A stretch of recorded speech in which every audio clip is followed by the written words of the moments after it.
नमस्कार, मैं आचार्य अनुपम जौली। कुंभ राशि वाले लोगों के लिए मासिक राशिफल लेकर आया हूँ। मासिक राशिफल में अगर हम देखें तो कुंभ राशि वाले लोगों के राशि से 5 ग्रह मतलब संचरण कर रहे हैं। हाँ, अच्छी बात ये है इस महीने के लिए कि आप लकी हैं। शुक्र जो है महीने की शुरुआत में ही मतलब 1 मार्च को रात को 12:57 पर ये शुक्रदेव यहाँ से यहाँ आ जाएंगे, जो मीन राशि है, जो शुक्र की उच्च की राशि है। इसके क्या प्रभाव होंगे अभी बताते हैं आपको। ये एक अच्छी बात है। और सूर्य क्योंकि महीने की पूर्वार्ध का मतलब शुरू के 15 दिन आपकी राशि से गुजरेंगे और बाकी के 15 दिन आपकी मीन राशि से गुजरेंगे। तो ये एक बड़े-बड़े परिवर्तन है। हाँ, शुक्र जो है महीने के एंड में करीब 25 मार्च को या 26 की सुबह कहेंगे ज्यादा अच्छा रहेगा, ये मेष में आ जाएंगे। पर मोस्ट ऑफ द टाइम आपकी मीन राशि में शुक्रदेव रहेंगे। तो ये ग्रहों की स्थिति है। प्रभाव ये है कि जब राशि से बहुत सारे ग्रह गुजरते हैं तो हम मानसिक चिंताएं जरूरत से ज्यादा पाल लेते हैं, और जिसमें हम कहते हैं कि लायबिलिटीज, जिम्मेदारियां, और जब हम कहते हैं कि सब कुछ मुझे ही करना है, ये भी जिम्मेदारी मेरे पास है, ये भी जिम्मेदारी मेरे पास है, तो हम सब कुछ नष्ट भी कर देते हैं कभी कभी। तो हमारे यहाँ पर कहते हैं एक साधे सब सदे, सब साधे सब जाए। तो आपको एक एक करके सारे काम करते चले जाना है। पहले एक को ठीक करो, उसको जो जो सबसे बड़ी समस्या है उसको सबसे पहले सोल्व करो, उसके बाद फिर हल्की समस्या पर आ जाओ, तो आपकी सब चीजें ठीक होती चले जाएंगे। पर अगर आप सब में हाथ डालोगे तो कुछ भी नहीं होगा। तो ये इस महीने का मंत्र है, इस पे थोड़ा सा जरूर ध्यान दे देना। बाकी स्वास्थ्य के लिहाज से मानसिक चिंताओं के अलावा कुछ नहीं है।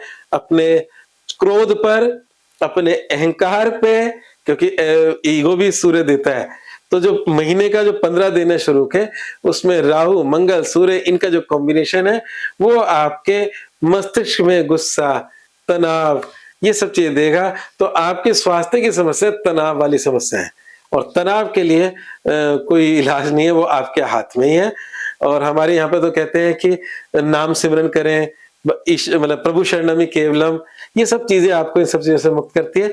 मेरा अपना एक प्रैक्टिकल उपाय भी है कि इंसान को थोड़ा बहुत खेलना, कोई स्पोर्ट्स के अंदर जैसे फिजिकल एक्सरसाइज हो, सुबह मॉर्निंग वॉक करना, दौड़ लगाना या साइकिलिंग करना, ये सब चीजें भी आपको स्ट्रेस से दूर करती है।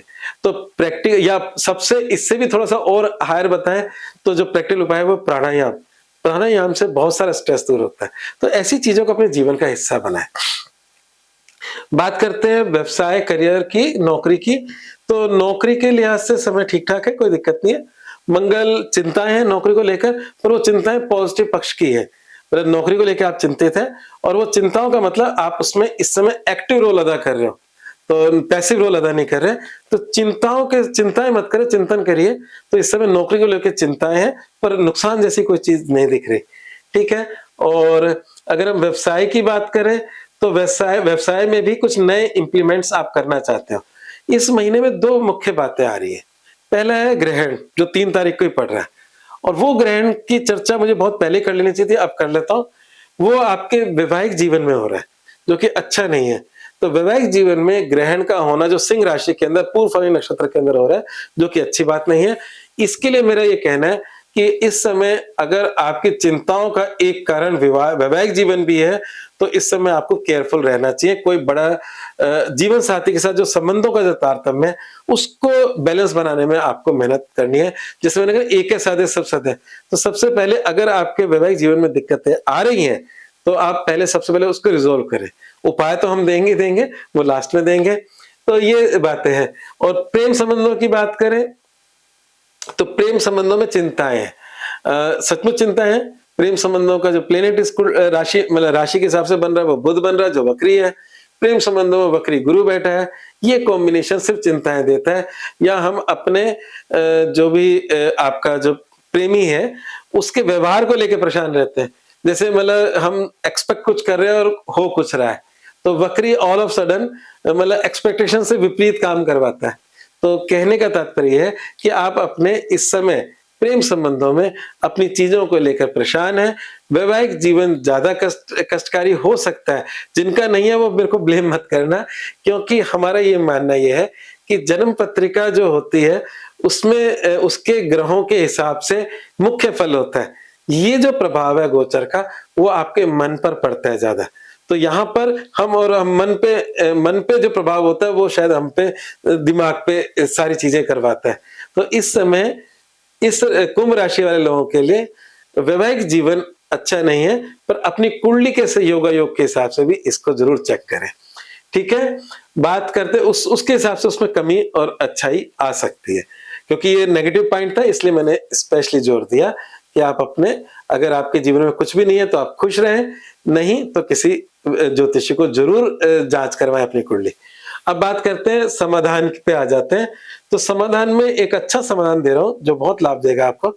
चांदी की ठोस गोली, मतलब जो छर्रा नहीं होता, जैसे पहले आप देखते हैं साइकिल के पेडल में छर्रा होता था, उसमें निकल पॉलिश होती थी। निकल पॉलिश नहीं होनी चाहिए, आपकी चांदी की ठोस गोली, वो तो लोहे का होता है छर्रा, और वैसा ही छर्रा आपको बनवाना है, और वो सॉलिड होना चाहिए, खोखला नहीं होना चाहिए। तो वो आप अपनी पॉकेट में रख सकते हो, पर्स में रख सकते हो।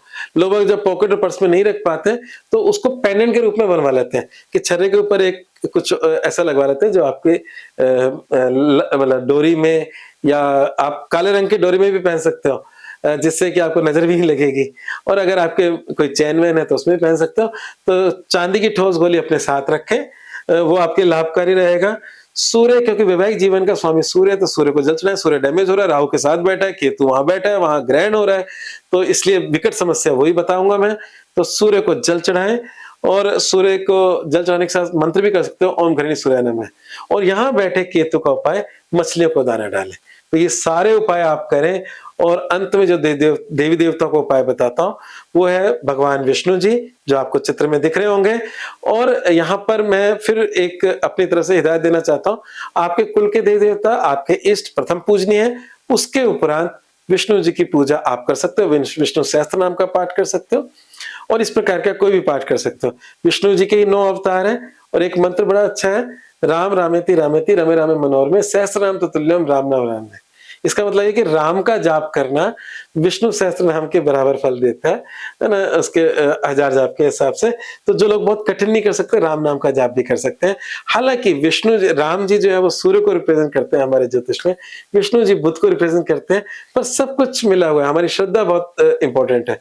तो विष्णु जी की पूजा कर सकते हो, और राम नाम का जाप कर सकते हो, वो आपके लिए बहुत ही लाभकारी साबित होगा। अगर आपको मेरा राशिफल से कुछ मार्गदर्शन या आपके जीवन की समस्याओं का समाधान दिखता है, तो मेरे चैनल को सब्सक्राइब करना बिल्कुल ना भूलें। धन्यवाद।